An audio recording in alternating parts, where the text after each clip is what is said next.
This is Jeff Timberell, Director of the Southwest Florida Real Estate Investment Association, here to talk about real-world real estate investing Part 1. This is going to be the first video in a longer series of videos. This mirrors presentations we have been doing in the Southwest Florida REIA for the last 3 months. Disclosure, we're sharing our own experiences and knowledge with you. Please do your own due diligence before utilizing anything here. This is not to be construed as investment advice, and you should seek competent counsel before trying this at home. In the past 3 years, we've assisted and advised and had ownership interests in several private equity entities that employed over $14 million in capital in the Florida market, which gave us not only unique insight as to the amount of business we've done, it also gave us some great insight into how institutionalized investors employ capital. Number one key to being successful is to understand what you're there to do. In my opinion, this is the most important thing. There's so many people running around the world. There's a lot of people wanting to run around and try and do real estate investing.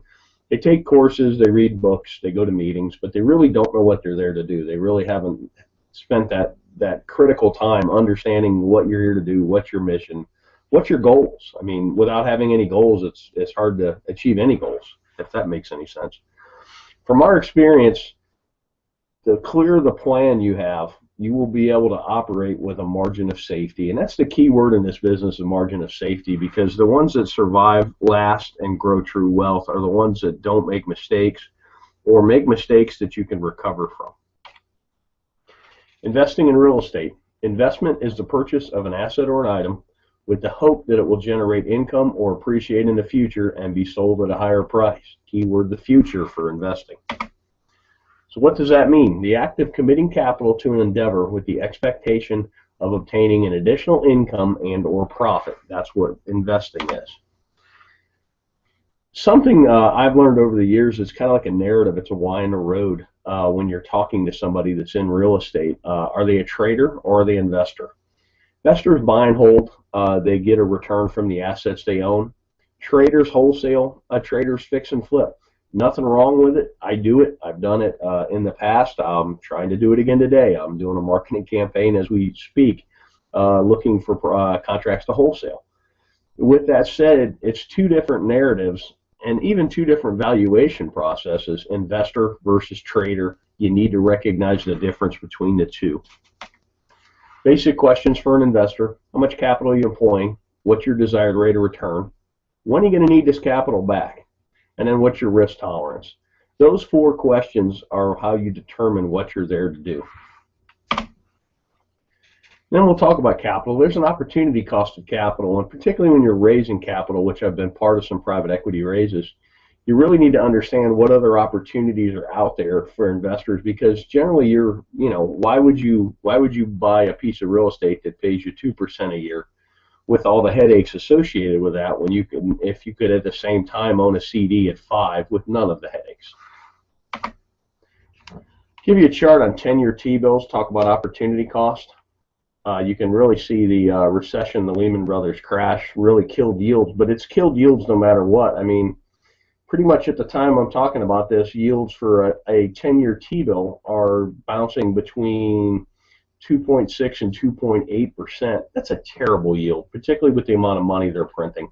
Then you go back 10 years, and this is why investment real estate has become so popular, because it's one of the few places you can get a yield.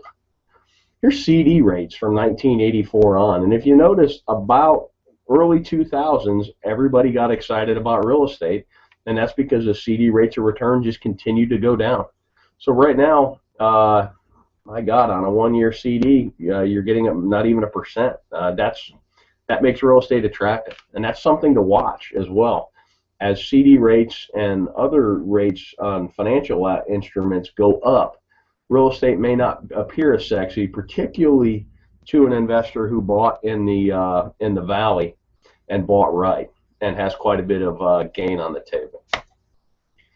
So opportunity costs in the real world. We already kind of talked about this. Most investors we know are looking for at least 6% a year. I know guys that are even looking for 15%, and that's a cash on cash, not an internal rate of return. That would be a whole nother video that could be a whole day's worth, understanding the difference between the two.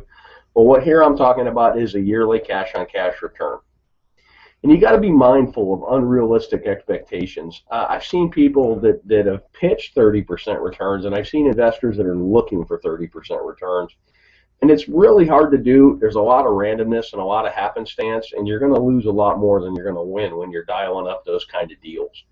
Unrealistic returns can lead to bad decision making because you seem to be chasing the golden goose instead of chasing a stable investment that pays you to own it. Let's talk about risk tolerance. These are two great quotes by Warren Buffett. And the risk tolerance is really age dependent and your financial situation dependent as well. But here's a great quote. Look at the market fluctuations as your friend rather than your enemy. Profit from folly rather than participate in it. And that's most real estate investors. You're supposed to be a contrarian. I kind of put the world in, you're either a salmon or you're a lemming. You're either running with the crowd or you're running against the crowd. And here's another great one. The main danger is that the timid or beginning investor will enter the market at a time of extreme exuberance and then become disillusioned when the paper losses occur. The key is to not panic and do math-based risk assessments and then math-based evaluations and then sit down and decide what you're doing. You could have bought a home in Cape Coral, Florida at the height of the market at 320 and paid cash, held it all the way through the crash, and still got a better rate of return than CDs, and it's a terrible investment because your basis is so high. Or if you trade it out, you would literally be losing money.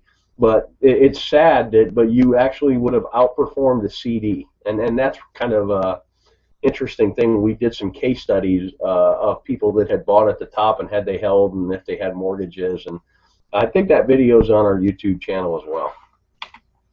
Thanks for watching. You can always check out our website at swflreia.com. There should be a link at the bottom of this video. If you're on our website, put yourself on our mailing list.